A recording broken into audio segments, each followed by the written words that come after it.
Votre héritage n'est pas votre maison ou votre argent ou vos actifs ou vos livres, mais c'est en fait le réseau que vous donnez à vos enfants. Si vous perdez le rythme du marché, vous vous arrêterez et votre famille s'arrêtera, et ce n'est pas acceptable. Je vous souhaite la bienvenue à notre série. Thomas Power est actuellement le fondateur et dirige également le club Very Important Person Cent. Nous avons décidé de construire une communauté privée. Nous avons construit cette communauté de 100 propriétaires d'entreprises. Nous avons passé les 5 dernières années à construire cela. L'avenir des affaires est l'automatisation de masse. On constate que des entreprises multimilliardaires sont gérées par un seul individu. Une phrase que je n'ai jamais oubliée en 38 ans. Tous les chemins mènent à la base de données. Les gens ont commencé à m'appeler le réseau. Je ne connaissais pas cette expression. Nous sommes à l'ère de l'intelligence artificielle. Internet a certainement été une révolution majeure. Quand vous pensez avoir tout appris, quelque chose de nouveau survient.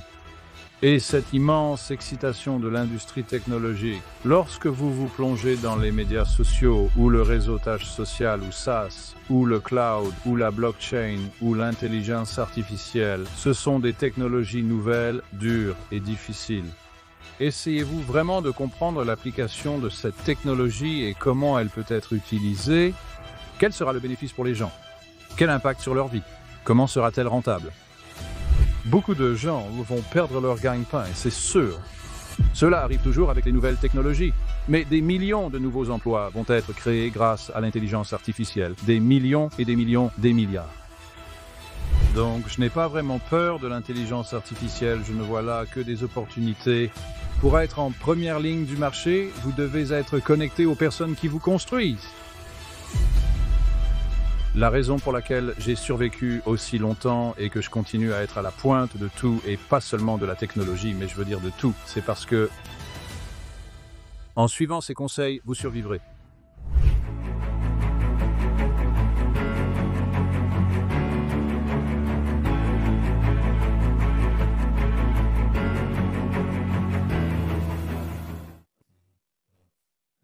intelligenthq.com, wisdomia.ai et citiesabc.com. Je fais cette série depuis un certain temps maintenant.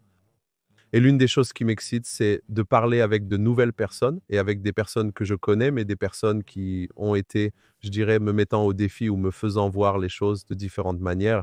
Et définitivement, aujourd'hui, j'ai l'une des personnes que je voulais amener depuis longtemps, qui a probablement été l'une des personnes les plus inspirantes que j'ai rencontrées dans ma carrière et ma vie, mais aussi quelqu'un qui a apporté un pont fantastique entre l'humanité et la technologie et le leadership éclairé, qui sont 3 choses très difficiles à réunir, et aussi avec un sens fantastique de l'humour et de l'endurance que je suggérerais à tout le monde de devenir un fan comme je le suis. Alors, je souhaite la bienvenue à notre série Thomas Power. Thomas Power est un ami et je dirais que je suis un grand fan de lui, mais c'est en fait quelqu'un que vous ne pouvez pas mettre dans une boîte, et je ferai une petite introduction avant que nous commencions à parler. Est un entrepreneur, un leader d'opinion, un mentor, un membre du conseil d'administration. Un perturbateur, un stratège numérique, un média social avant les médias sociaux, et un créateur, et il s'est spécialisé dans l'innovation d'entreprise tout au long de sa carrière. C'est aussi un homme de famille, un point important à souligner, et je respecte beaucoup cela. C'est un stratège numérique qui a examiné l'intégration de l'Internet aux médias sociaux, à la blockchain, à l'intelligence artificielle et aux meilleures pratiques commerciales, en particulier les écosystèmes d'affaires en ligne et hors ligne. Donc, Thomas Power est actuellement le fondateur et dirige également le club BIP 100, qui est une communauté exclusive et intime, conçue pour les propriétaires d'entreprises afin de favoriser des liens personnels et professionnels profonds. Et au fil des ans, Thomas a établi des liens avec des centaines de milliers de professionnels, mais probablement directement. 100 000 personnes qu'il a probablement rencontrées en face à face le connaissent, et il a été sélectionné pour cette communauté. 250 experts qui ont rejoint ce club, le club Very Important Person Cent, organisent des événements sur une base mensuelle, et cela crée un énorme écosystème entre les différentes parties.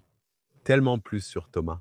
Donc Thomas était le mentor de superstars de l'immersion comme Jay Shetty, et quand je dis mentor, c'est quelqu'un qui l'a vraiment aidé à devenir qui il était. Il a été l'avocat de l'Observatoire régional de santé, des cadres de soutien aléatoires ouverts dans la transformation des affaires et culturelles. Il est membre du conseil d'administration de l'intelligence artificielle, de la blockchain et du Bitcoin, différentes organisations, fournissant beaucoup de stratégies commerciales et d'écosystèmes. Ça a été administrateur chez Genius Group Limited et a contribué à l'éducation alimentée par l'intelligence artificielle. Et l'une de leurs réalisations dans sa carrière a été de créer probablement l'un des premiers réseaux sociaux au monde, l'Académie, avec sa femme. C'était le premier réseau social pour les petites entreprises et comptait 650 000 membres. Je sais que pour les personnes qui nous écoutent, donc c'était avant LinkedIn et nous allons bien sûr en parler. Parmi ses postes de direction figurait la stratégie commerciale des médias sociaux chez Microsoft. Il a également occupé des postes de direction dans des entreprises comme QXL, Ricardo PLC, BT Group et de nombreuses startups à travers le monde. Et il a également participé à plusieurs projets, y compris en tant que directeur de plusieurs organisations telles que Sabotex Digital Entrepreneur et Bicra. Et bien sûr, une partie de son travail que je suggère est son travail en tant que leader d'opinion, en tant qu'orateur, en tant qu'intervenant principal dans plusieurs conférences de DevEx Events, discutant de l'avenir du travail, de l'avenir des réseaux sociaux et de la blockchain et de l'intelligence artificielle.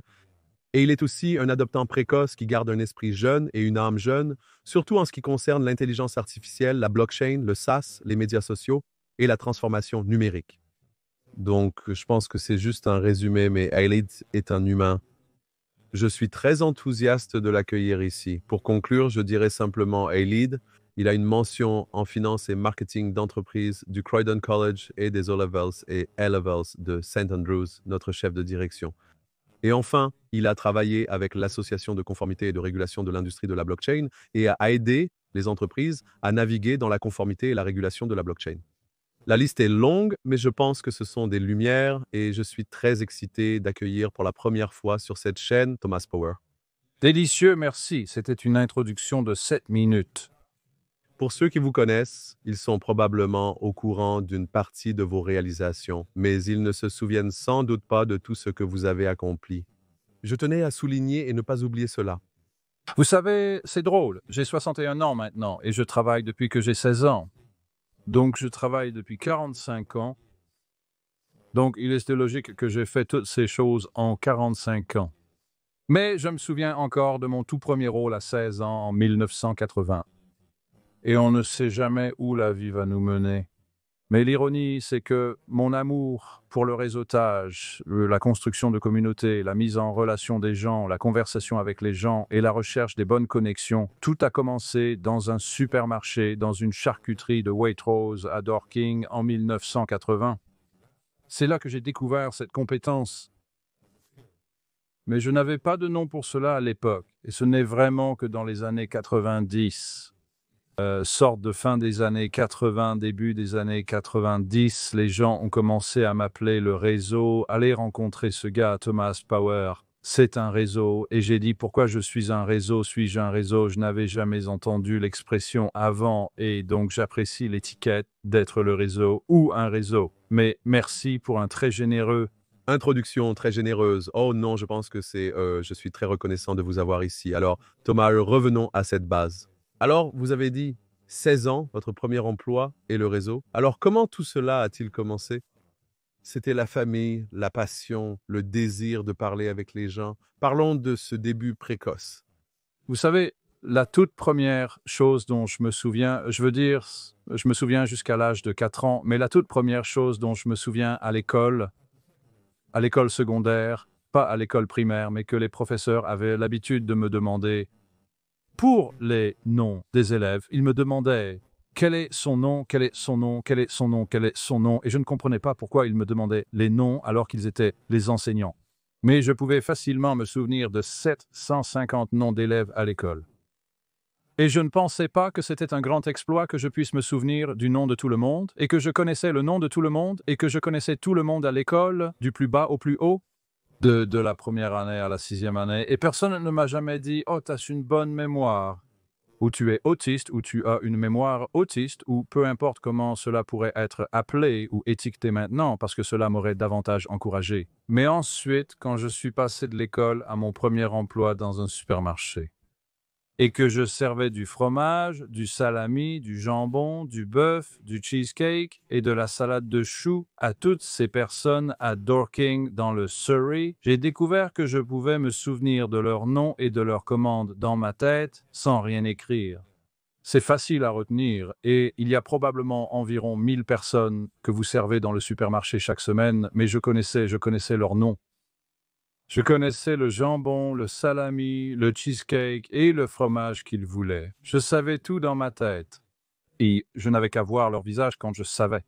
Mais je ne savais pas que ce cerveau autiste, pour étiqueter les choses, les gens et les données, essentiellement les gens et les données, ou étiqueter les données aux gens, était. C'était une compétence qui me servirait toute ma carrière de réseau. Je pensais pouvoir me souvenir du nom de chacun, donc cela avait du sens. Que les gens me demandent comment tout le monde s'appelle. Avec le temps, j'ai réalisé que c'était une compétence, que c'était un art, forme qui, vous savez, étant autiste, ayant une très bonne mémoire, être capable d'étiqueter les choses et d'avoir cette mémoire associative très puissante qui lie les choses ensemble. Cela m'a servi toute ma vie sans savoir que c'était un don. Aujourd'hui, nous appelons ces capacités des super-pouvoirs. Trouble déficit de l'attention avec hyperactivité, Asperger, autiste, vous savez toutes ces choses que Elon Musk a en nombre, qui étaient vues comme des handicaps, mais sont maintenant considérées comme des super-pouvoirs. Donc, je ne sais pas si ce sont des handicaps ou des super-pouvoirs, mais beaucoup de ces choses qui sont maintenant étiquetées, je les avais quand j'étais enfant, mais je ne savais pas qu'ils étaient des dons jusqu'à ce que ma carrière se développe et que j'apprenne à me souvenir des choses. Et je peux me souvenir des choses dans les moindres détails. Il y a 30, 40, 50 ans, beaucoup de détails. Même maintenant, et ce n'est que lorsque j'ai commencé à travailler pour Alan Sugar, ou Sir Alan, ou maintenant Lord Sugar, en 1986, que j'ai trouvé quelqu'un avec une mémoire fantastique. Et Alan a une mémoire incroyable, comme une mémoire détaillée de vidéos YouTube. Ouais. Il peut se souvenir de ce qu'il a dit à chaque personne lors de chaque réunion dans les moindres détails et rejouer cette vidéo, et il n'a rien écrit. Et c'était la première fois que je voyais quelqu'un avec une mémoire phénoménale. Similaire à la mienne, la sienne était plus comme une mémoire vidéo, la mienne était plus une mémoire associative de balisage. Et ensuite, en 1987, quand j'ai rencontré Michael Dell et Alan se sont rencontrés, et c'était la première fois que je rencontrais en quelque sorte Michael Dell et Alan Sugar, et les ai en quelque sorte reliés ensemble. C'est comme un processus d'introduction. Retour à l'été de 1987, en juin, lors du salon des utilisateurs de PC, et j'ai rencontré Michael Dell et je travaillais pour Alan Sugar. J'ai rencontré deux personnes avec ces mémoires incroyables. Maintenant, Michael Dell, à l'époque, n'avait que 21 ans, j'en avais 22, mais sa vision et sa mémoire étaient incomparables. Et j'ai donc réalisé à mes 20 ans que la mémoire était une partie puissante d'être un leader d'entreprise réussi, mais ce que je n'avais pas lié était l'importance de la mémoire, le balisage et le réseautage ensemble. Je ne les avais pas mis ensemble et c'était vraiment seulement l'encouragement d'Alan Sugar me poussant à rassembler des informations pour lui sur le marché. Tu sais, ne reviens pas dans mon bureau tant que tu n'as pas plus d'informations que moi. C'est un sacré défi quand tu n'as qu'un téléphone, un annuaire et une voiture de société, une petite Vauxhall Astra, et donc je développais ces compétences de mémoire. C'est un événement de réseautage, de conversation, de recherche, de reconnaissance, de découverte et de collecte d'informations, une sorte d'intelligence sans étiquette pour eux. Je ne savais pas que, 10 ans plus tard, on m'appellerait le réseau, ou un expert en réseautage, ou un gourou du réseautage. Nous pouvons maintenant étiqueter ces choses, les rendant plus faciles à comprendre et à mettre en œuvre. Mais à l'époque, vous tâtonniez dans le noir.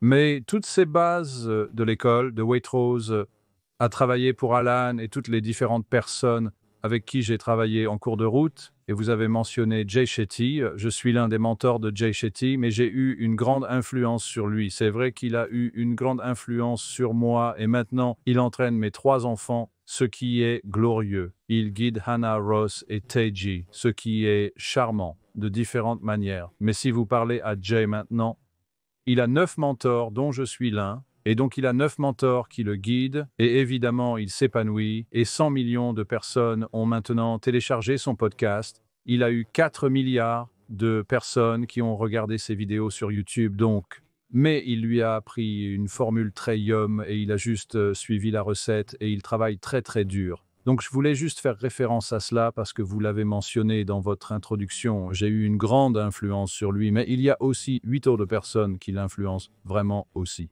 Il y a toujours la somme des parties, mais c'est une autre chose merveilleuse. Je sais que vous êtes probablement l'un des plus importants et en utilisant ses propres mots à votre sujet, Thomas peut simplement transformer votre carrière. Il a la capacité unique d'aider quiconque à réaliser son véritable potentiel et à l'aider à l'atteindre. Et c'est l'une des choses que je pense être l'une de vos superpuissances. Alors, à partir de ce stade précoce, tout d'abord la mémoire, la capacité à connecter les gens et à réseauter avec les gens. Comment avez-vous commencé à construire votre carrière? Vous avez mentionné Alan Sugar, vous avez mentionné Michael Dell, bien sûr, 2 icônes, l'une d'elles. Bien sûr, Michael Dell est toujours l'une des personnes les plus influentes de l'histoire de la technologie et est toujours très efficace. Il est toujours dans la soixantaine et est actuellement très dynamique. Mais j'aimerais entendre parler de ce début au supermarché à cette mémoire, puis aller travailler avec quelqu'un comme Sir Alan Tucker et rencontrer toutes ces différentes personnes et connecter ces personnes. Comment avez-vous débuté et construit votre carrière? J'ai beaucoup appris. De choses différentes, très jeune. Donc, je savais qu'il y avait quelque chose dans la chose de la mémoire et la chose de connecter les gens très jeunes. Quand j'étudiais au Croydon College, au collège technique là-bas, en affaires et finances et marketing, un gars est entré appelé Rodney Kotz. En 1984, il venait de Symbiotic Computer Systems. Et il est entré et a parlé de l'assemblage de disques durs à brancher sur des Apple Mac, des Apple IIe. Et il a dit, vous savez, la première personne qui viendra me voir à la fin de ma présentation, je lui donnerai un travail à l'usine pour assembler des disques durs Winchester. Alors j'ai pensé, eh bien je vais faire ça, je vais être le premier. Alors je me suis assis au premier rang et j'étais le premier, et mon ami Nigel était le deuxième. Il dirige toujours un concessionnaire Apple. Dès lors, j'ai appris à assembler des disques durs en usine. Retour à Croydon au milieu des années 1980, donc j'ai obtenu le genre de compréhension de la construction et ensuite grâce à Rodney et son équipe, l'un de ces gars là-bas, Terry Hood, qui était le directeur des ventes, j'ai acheté un Apple IIe. J'ai branché mon disque dur à la main. J'ai appris le fonctionnement global, tous les logiciels, les entrailles de l'informatique et la programmation en même temps. Au collège de Croydon, j'ai été invité à enseigner aux étudiants plus jeunes que moi, alors que je n'avais qu'un an d'avance sur eux. J'ai dû enseigner la programmation de base car l'enseignante est tombée enceinte et a dû partir pour avoir un bébé. Ils avaient besoin de moi pour la remplacer pendant 3 mois. Pouvez-vous remplir et enseigner la programmation à la classe en dessous de vous? Je sais que vous ne l'avez appris que l'année dernière, mais vous semblez savoir de quoi il s'agit, alors j'ai appris à enseigner la programmation en travaillant avec les étudiants et j'ai réalisé que je n'avais pas vraiment besoin de leur enseigner. Je pouvais faire enseigner par les étudiants qui le connaissaient mieux que moi. Alors j'ai appris à enseigner et à utiliser d'autres personnes pour enseigner. Alors j'ai appris la chose d'enseignement, j'ai appris la chose technique, puis j'ai obtenu un emploi dans une agence de marketing avec un charmant gars, Peter Allen, l'un de mes mentors de toute une vie qui n'est plus parmi nous, qui m'a appris le métier de la publicité. Le marketing, la création, la télévision, la vidéo. J'ai donc appris le côté marketing de l'entreprise et j'ai appris tout cela avant la vingtaine et j'ai fait énormément de réseautage. J'ai créé la chambre de commerce des jeunes de Croydon avec Mike Rabot et vous savez, je repense à tout cela. Je ne réalisais pas à quel point je faisais beaucoup de choses, mais j'étais juste obsédé par le travail, l'apprentissage, le réseautage, l'écoute et ainsi de suite. Puis j'ai réussi à me retrouver devant Alan Sugar et à obtenir un emploi chez Amstrad en 1986. J'ai appris le métier du PC, le commerce de détail, le commerce de distribution, à la fois aux États-Unis et en Corée et à Hong Kong. Et donc, j'ai ensuite rencontré Michael Dell. Et puis, une chose très significative s'est produite. Tony Code et John Moore sont venus me voir chez Amstrad en 1987. Ils venaient d'une entreprise appelée NDL, qui était une entreprise de marketing de base de données. Et ils m'ont dit cette phrase, ils ont dit « toutes les routes mènent à la base de données ». Et cette phrase m'a frappé, m'a juste frappé, m'a renversé. Toutes les routes mènent à la base de données. Toutes les routes mènent à la base de données. Qu'est-ce que cela signifie, cette phrase? Et les fois où nous avons rencontré Tony et John, et dit combien cette phrase était significative pour moi parce que cette phrase a vraiment changé ma vie. Parce que j'ai alors été obsédé par les bases de données, j'ai appris à utiliser DataEase et Ashton Tate, et vous vous souvenez peut-être d'Act4Disk Operating System 1.0, j'ai tout appris sur les bases de données. Et c'était mon introduction, si vous voulez, au CRM, au marketing direct, au télémarketing, au centre d'appel. Et puis j'ai créé une entreprise avec Mike Raybon pour être le centre d'appel pour les revendeurs d'Amstrad pour Alan. Donc, Amstrad est devenu notre premier client, puis nous avons ajouté Hewlett-Packard et Microsoft. Je me suis introduit dans toutes les entreprises technologiques. En 1982, nous avons vendu l'entreprise à Urban Science, une société américaine de logiciels qui voulait un centre d'appel technologique en Europe. J'ai alors appris qu'ils planifiaient les emplacements des concessionnaires automobiles à travers les États-Unis. Ils se développaient en Europe et ils voulaient plus d'expertise. Je les ai rejoints et j'ai appris la planification de réseaux de vente au détail et l'importance de la commodité. Et j'ai développé ce produit avec David Spence et Neil Holloway et Sean Alban chez Microsoft. Et nous avons obtenu une audience avec Steve Ballmer. Donc, j'ai rencontré Steve Ballmer chez Microsoft et lui a montré ses cartes d'opportunité pour remplir la part de marché et battre Ashton Tate et Lotus et ainsi de suite dans les années 90. Et donc, vous savez, c'est à l'époque où Microsoft était une petite entreprise. Tout le monde pense maintenant que c'est un géant, mais ce n'était pas le cas. Et donc, ayant eu toute cette expérience, et puis quand, en 1994, j'ai rencontré un Jas Ahmad qui a construit AKQA, et nous l'avons rencontré quand il avait 19 ans, il a fini par vendre cette entreprise à Martin Sorrell chez WPP pour 500 millions de dollars. 20 ans plus tard, et c'est Jas qui m'a présenté à Internet. Vous savez, à l'adresse Internet Protocol, en 1994, jusqu'à ce moment-là, j'utilisais juste British Telecom, Telecom Gold, et j'utilisais ALA et j'utilisais CompuServe, et je n'étais pas vraiment accro jusqu'à ce que Jas me rende accro. Et cela nous a conduit à créer une vente aux enchères sur Internet pour Mercedes-Benz, pour Alexander Weisslieder chez Mercedes-Benz Divas, puis l'avons vendu pour quelques millions de livres. En 1995, une vente aux enchères en temps réel sur l'adresse Internet Protocol 1995. C'est même avant que eBay ait commencé. Et ensuite, je suis allé en Californie pour rencontrer Jerry Kaplan qui a construit onsell.com, qui est devenu auction.com, qui est devenu énorme et était la partie fondatrice de ce qui était QXL avec Tim Jackson. Et ensuite, 10 ans plus tard, je suis devenu membre du conseil d'administration de QXL. Donc, tout était entrelacé. Et Penny que j'avais rencontré encore une fois en réseau. J'ai rencontré ma femme grâce au réseautage via Aldous PageMaker. Moira Craig, la directrice marketing, m'a présenté à Penny. Je suis tombé amoureux d'elle en 1988 et nous nous sommes mariés en 1990. Penny observait ma vie faite de rencontres, d'apprentissage et de divertissement constant. Des gens venaient manger des pâtes à la maison. Je veux ce contact, je cherche ce contact, je veux ce travail, je cherche cette opportunité. Elle cuisinait constamment des pâtes tous les jours pour les gens qui frappaient à la porte d'entrée, demandant à parler à Thomas à ce sujet. Puis-je demander à Thomas à ce sujet, car j'étais toujours, en quelque sorte, une sorte de base de données, de personnes, une base de données d'humains, tout dans ma tête, et ainsi de suite. Act pour Do et Act pour Windows, plus tard sur mon ordinateur portable, et puis cela avait continué. J'avais pratiquement rencontré chaque fondateur de .com. Dans les années 90, j'ai rencontré pratiquement tous les fondateurs de chaque .com. Dès le milieu des années 90, j'ai rencontré en personne tous les grands noms. Certainement sur toute la côte ouest, et sur la côte est des États-Unis. Puis Penny a conçu l'idée. Pourquoi ne construirions-nous pas un réseau social pour toutes ces petites entreprises qui ont besoin de soutien pour apprendre sur le commerce électronique et l'approvisionnement, ainsi que l'éducation et la formation requises pour suivre le rythme des entreprises? Et c'est ainsi qu'est née cette sorte de formation en commerce électronique, l'Académie de commerce électronique. L'Académie de commerce électronique, l'Académie est née en 1998. 4 ans avant LinkedIn, 6 ans avant Facebook, 8 ans avant Twitter, et c'était une combinaison de LinkedIn, Facebook et Twitter, tout en un. C'était social, c'était business, il y avait un microblog, 650 000 membres payés 2 à 100 livres par mois, sorte de bronze, argent, or. Nous avons travaillé comme des chiens, l'avons construit jusqu'à 650 000 membres, l'avons vendu à une grande compagnie d'assurance. Penny a reçu sa distinction de la reine, vous savez, c'était une période vraiment excitante, mais incroyablement difficile. Mais c'était la première fois que je pouvais probablement mettre tout mon talent dans une boîte connue sous le nom de l'Académie de course sur Drupal. Donc si vous pensez à cela. De 1980 à disons 1998, ça a pris 18 ans.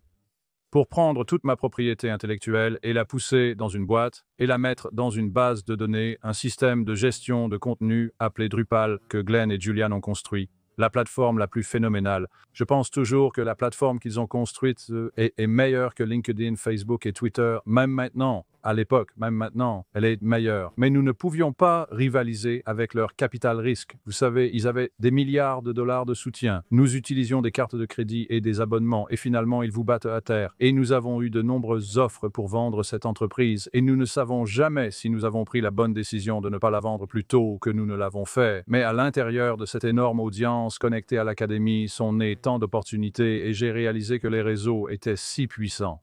Parce que j'ai des tonnes de sièges au conseil d'administration non exécutif, des tonnes de discours, des tonnes de conférences, des centaines d'événements, des milliers de gens, beaucoup de recommandations.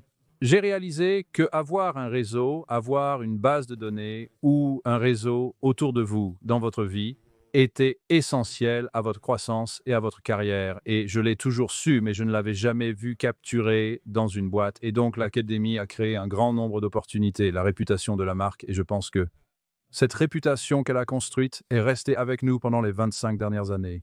Elle ne nous a jamais quittés. Et quand Penny a reçu l'Aube de la Reine, c'était une sorte de reconnaissance du travail, parce que c'était le cas. C'était une récompense pour la contribution numérique au Royaume-Uni, et c'était formidable de recevoir une telle récompense. Et de la Reine, c'est encore mieux d'aller dans une pièce et de recevoir une récompense comme celle-là. À la suite de tout cela, nous avons écrit de nombreux livres sur le réseautage, sur la construction de communautés et découvert que Penny est vraiment la bâtisseuse de communautés et que je suis le réseauteur et que le réseautage et la construction de communautés sont différents. L'un concerne la naissance et la connexion, l'autre concerne la nourriture et la rétention, et nous continuons à intervenir dans de nombreuses conférences, à rejoindre des conseils d'administration, à devenir des administrateurs non exécutifs. Je pense que j'ai maintenant effectué 17 rôles d'administrateur non exécutif en Amérique, au Royaume-Uni, en Nouvelle-Zélande et en Australie. Et puis vraiment, nous n'avions pas prévu de refaire une construction de communauté parce qu'il est si difficile de construire des communautés.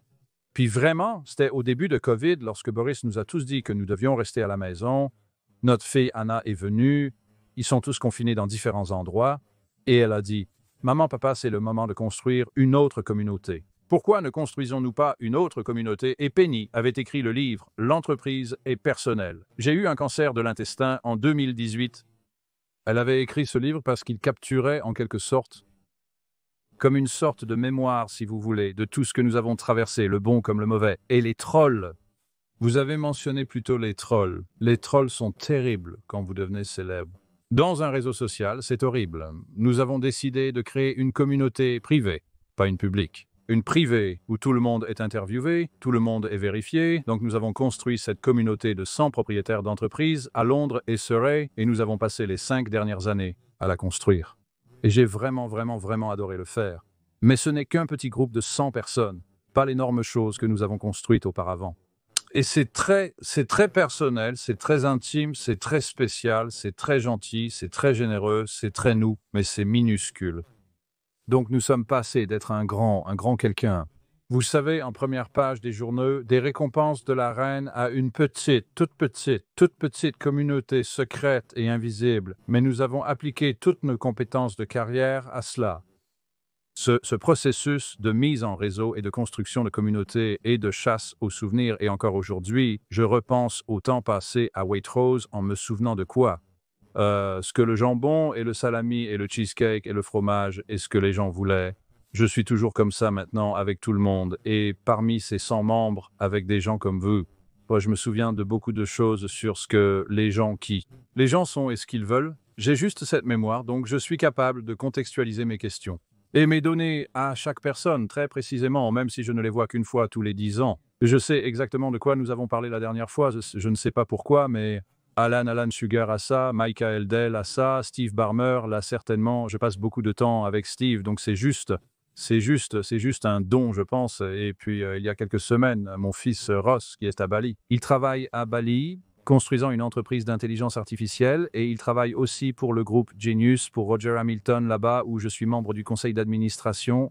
Il m'a envoyé une note disant « Papa, tu sais, la meilleure chose que tu m'as jamais donnée dans ma vie n'était pas mon éducation, ce n'était pas ma voiture, mais c'était le cadeau d'un réseau. Tu m'as donné ce réseau, et ce cadeau d'un réseau vaut bien plus que mon éducation et tout ce que tu as investi dedans dans ma vie. Mais le réseau que tu m'as donné, les contacts que je lui donne à Bali, en Australie, en Nouvelle-Zélande, en Amérique, en Europe, où qu'ils soient dans le monde. J'ai créé des réseaux dans 60 pays. Le réseau est là, est vivant et dynamique. Il est toujours là. Il a été là pendant 30 ans. Il est toujours là. Je peux y accéder à tout moment. Tout le monde est connecté avec tout le monde sur WhatsApp. Je reçois environ 1000 messages par jour sur WhatsApp chaque jour, me posant des questions et des connexions, et je réponds à tous. Mais mon fils Ross a dit que c'est le cadeau d'un réseau. C'est la plus grande chose que tu m'as transmise, c'est ton héritage, le réseau de contacts de tes amis à travers le monde. C'est ton héritage, et si je mettais mes 3 enfants devant toi et que je n'étais plus là, ici, et mort, tu les traiterais exactement de la même manière que tu m'as traité et tu les connecterais à tes enfants et à ton réseau et à tes relations et à ta famille. Et tu penserais à ça, tu le ferais naturellement, même sans y penser, même sans que je te le demande. Donc je suis très fasciné maintenant que ton héritage n'est pas ta maison ou ton argent ou tes biens ou tes livres, mais c'est en fait le réseau que tu donnes à tes enfants qui a le plus de valeur pour eux. Donc ça m'a vraiment fait réfléchir sur ce concept et ça n'est apparu que quelques mois auparavant. c'est une longue réponse à votre question, mais c'était une merveilleuse et je vous ai laissé parler parce que vous passez une partie de votre vie et c'est humain donc depuis les premières racines et la formation jusqu'à la pionnière numérique. Et je veux toucher l'académie pour les gens qui ne savent pas, mais d'abord regardons, nous parlons des premières racines, mais regardons la pionnière numérique parce que vous touchez votre travail avec tous ces grands acteurs de Microsoft, British Telecom Group. Donc je veux juste, parce que bien sûr mon public est entre 20 et 40 ans, et beaucoup de jeunes qui bien sûr en ce moment ils sont dans l'intelligence artificielle, comme nous parlons de l'âge de l'intelligence artificielle, mais bien sûr l'Internet a été une révolution massive, et bien sûr vous étiez au Royaume-Uni, mais même au Royaume-Uni vous avez touché entre la différence entre le Royaume-Uni et les États-Unis.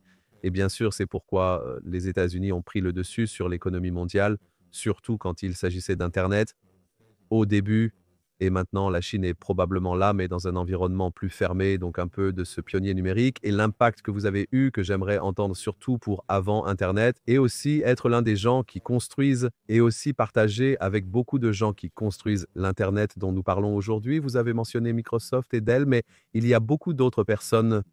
Oui, je veux dire que c'est une grande question. Vous êtes la mieux placée pour répondre à cette question. Je veux dire, j'aime penser que j'ai joué un rôle, du moins, j'ai contribué en partie au développement des réseaux sociaux. Et en particulier, le réseautage d'affaires sociales a beaucoup contribué aux médias sociaux et le développement des médias sociaux puis. Et ensuite, la blockchain a beaucoup contribué à cela. Et maintenant, contribuant beaucoup à l'intelligence artificielle, j'ai toujours été, et oui, sans manquer le cloud et le SaaS qui sont, vous savez, étaient très importants à l'époque. Relativement parlant, pas aussi grand que ceux-ci, mais j'aime penser que j'ai été un pionnier dans toutes ces percées. A fait une contribution dans toutes ces différentes technologies. Étant établi, je pense que lorsque vous vieillissez, votre public de 20 à 40 ans, vous ne savez pas à cet âge ce que vous faites, dans le sens où vous ne savez pas ce que la technologie va devenir, mais vous savez que c'est important. Alors vous apprenez, vous étudiez, vous réseautez et vous lisez, et vous essayez de comprendre le sujet. Je suis historien de métier, donc je sais combien l'histoire est importante. Et à bien des égards, l'histoire se répète sous une forme différente. Vous savez, ce n'est pas exactement la même chose, mais on dit toujours que l'histoire rime. Le texte rime, mais il faut quand même en comprendre le sens. Et donc, quand vous vous plongez dans les réseaux sociaux ou le réseautage social ou le SaaS ou le cloud ou la blockchain ou l'intelligence artificielle, ce sont des technologies nouvelles et difficiles que vous essayez vraiment de comprendre pour savoir quelle est l'application de cette technologie, comment elle peut être utilisée, comment elle peut bénéficier aux gens, comment elle aura un impact sur leur vie, comment elle fera de l'argent, comment elle sera financée, comment elle sera construite. Et donc, j'ai été dans cette position à la fois en tant que pionnier et en tant que membre du conseil d'administration, soutenant d'autres personnes, levant des capitaux et développant leurs idées. Et vous, d'une part, vous avez cette excitation et ce frisson de cette nouveauté, nouvelle. C'est tellement nouveau que je dois l'étudier, c'est tellement nouveau, et puis vous avez ce traumatisme de Dieu, n'est-ce pas difficile à construire? Il faut tellement d'argent et tellement de compétences pour construire, donc vous avez cette excitation d'un côté, ce traumatisme de l'autre, ce genre de plaisir et cette douleur en même temps, mais je pense que la raison pour laquelle j'ai survécu à l'avant du marché pendant 40 ans. À 61 ans, je suis un vétéran de la technologie, un véritable fossile numérique. Ils feront de l'huile de moi ensuite. La raison pour laquelle j'ai survécu aussi longtemps et continue d'être à la pointe de tout, et pas seulement de la technologie, mais je veux dire de tout, c'est parce que je tire mon énergie d'être à la pointe de la lecture et de l'étude. Et apprendre. Et vous savez, je reçois encore des réponses sur Twitter de Elon Musk et peu de gens peuvent réaliser cela. Mais vous savez, lui étant, si vous voulez, le gars de pointe dans le monde en termes de monétisation du capital sur la base de la technologie, mais je pense rester juste à l'avant, à la pointe, vous permet de découvrir où se trouvent les opportunités et l'impact, où se trouve la marge, où se trouve l'opportunité de construire un équilibre. Vous levez des capitaux, embauchez des gens là où tout repose, et vous ne pouvez faire cela que si vous êtes vraiment en première ligne du marché, et vous ne pouvez être en première ligne du marché que si vous êtes sur la première ligne et que vous êtes connecté aux personnes qui le construisent et de réseauter avec les personnes qui le construisent, que ce soit les scientifiques, les ingénieurs ou les artistes. Les entrepreneurs, les investisseurs, le capital risque, vous devez être à la pointe, là où toutes les idées se produisent, et c'est ainsi que vous restez à la pointe et que vous fournissez à tous vos auditeurs, aux spectateurs plus jeunes qui écoutent ici, à condition qu'ils aient ce désir d'être à la pointe. Alors ils suivront, et tant que vous suivez, vous survivrez.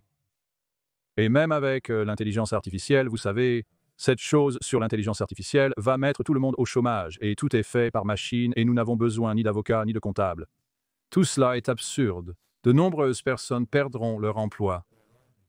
C'est sûr, cela arrive toujours avec les nouvelles technologies. Mais des millions, voire des milliards de nouveaux emplois vont être créés grâce à l'intelligence artificielle. Donc, je n'ai pas vraiment peur de l'intelligence artificielle.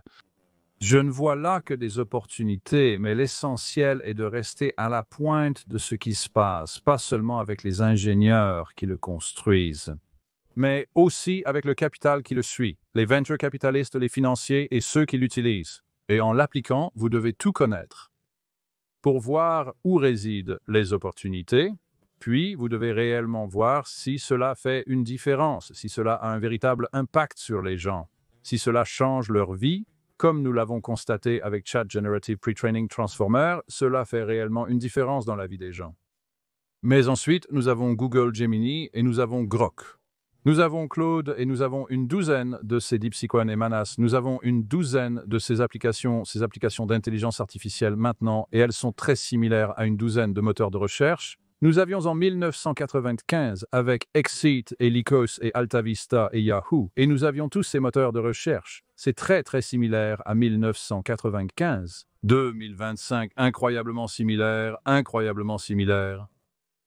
Des investisseurs similaires, des types d'ingénieurs similaires, une approche similaire. Allons-nous finir par une situation où un seul gagne, et vous avez mentionné la Chine dans votre introduction, et vous savez que l'intelligence artificielle est quelque chose que tout le monde veut gagner.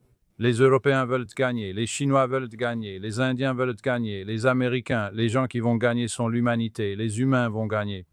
Et il va y avoir, je pense, beaucoup de choix et beaucoup de niches, et ces niches sont encore à former. Mais je suis toujours fier en ce qui concerne votre question sur le pionnier numérique, et toujours d'être un pionnier près de l'avant. Et si vous êtes près de l'avant du réseau, si vous êtes juste au début des conversations, si vous savez qui fait quoi où, vous vous écouterez dans un nouveau marché, vous vous écouterez dans une nouvelle opportunité et en termes de Penny et moi, nous amenons des gens avec nous.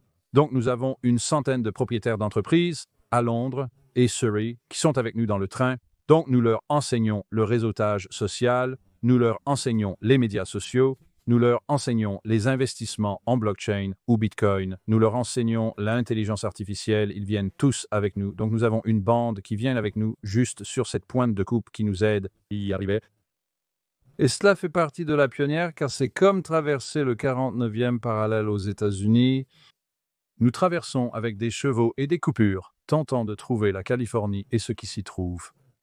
Ce n'est pas différent de cette métaphore à maintenant, mais vous devez amener des gens avec vous et vous devez rester juste à la limite pour avoir une chance de survivre, car les marchés sont absolument brutaux. J'ai été à la fin de traits avec succès et aussi désastreusement. Vous savez que vous devez apprendre le plus en affaires lorsque vous perdez de l'argent, particulièrement votre propre argent.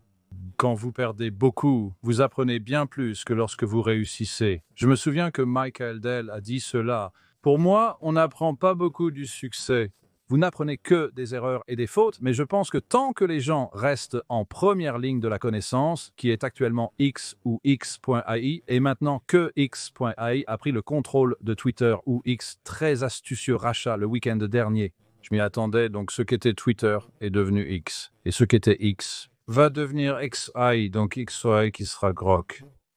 Sera en concurrence avec ChatGPT et Claude et Anthropic et Perplexité et Gemini et ChatGPT. Nous allons voir tout cela, cette bataille, mais à condition que vous soyez à la pointe de l'utilisation de tous ces outils. Si vous avez entre 20 et 40 ans, ne perdez pas le rythme du marché, c'est trop risqué. Ne pas réseauter avec les bonnes personnes et ne pas assister aux bonnes conférences et événements vous fera mourir de faim, ainsi que votre famille, ce qui est inacceptable. Vous devez nourrir votre famille. Et que si vous voulez nourrir votre famille, vous devez être constamment à la pointe du marché et le marché ne se repose jamais, il avance à toute vitesse tout le temps. Non, non.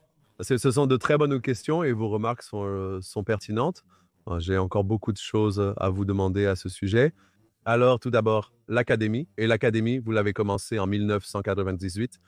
Pour ceux qui ne connaissent pas l'académie, pouvez-vous expliquer brièvement son histoire et ses débuts de manière simple pour souligner son importance? Vous avez évoqué le nombre d'utilisateurs. Comme vous l'avez mentionné, c'était avant LinkedIn, c'est une étude de cas fascinante des débuts d'Internet qu'on peut mettre en parallèle avec le monde de l'intelligence artificielle aujourd'hui. En effet, bâtir une académie s'est avéré être un défi de taille.